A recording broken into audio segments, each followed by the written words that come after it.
সালে বিএনপি ক্ষমতায় আসার পর আপনাকে আসলে দেশ থেকে চলে যেতে হয়েছিল। এবার আপনি এরকম কোনো কিছু আশঙ্কা করছেন কিনা, যদি বাংলাদেশে আওয়ামী লীগ সরকার না থাকে তাহলে এবারও আপনাকে দেশ থেকে চলে যেতে হতে পারে? অবস্থাটা কিরকম সেটা দিয়ে যদি আমরা আসলে শুরু করি। গুম, খুন, বাংলাদেশের রাজনীতির বর্তমান হাল অবস্থা, জনাব শামীম ওসমান।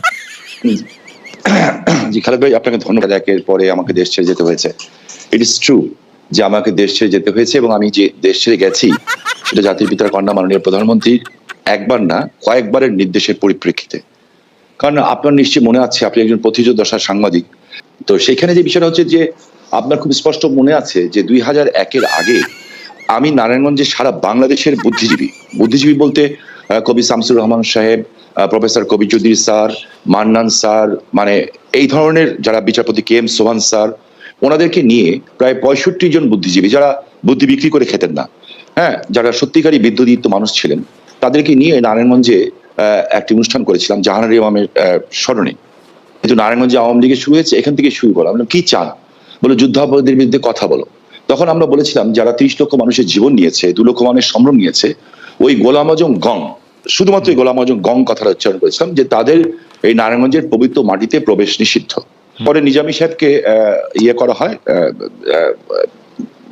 জামাত ইসলামের আমির তৈরি করা হয়, এবং তারপরে আমাকে দলের থেকে জানানো হয়, সরকার প্রধান থেকে প্রধানমন্ত্রী জানান যে আমার উপরে হামলা হবে। আমাকে ঢাকা থেকে বলা হয়, আমি সেটা শুনি নাই। আমি ভেবেছিলাম যে ওরা সামনের থেকে মারবে, তো মুক্তিযুদ্ধের সন্তান তো সামনের থেকে মারলে ফেস করতাম।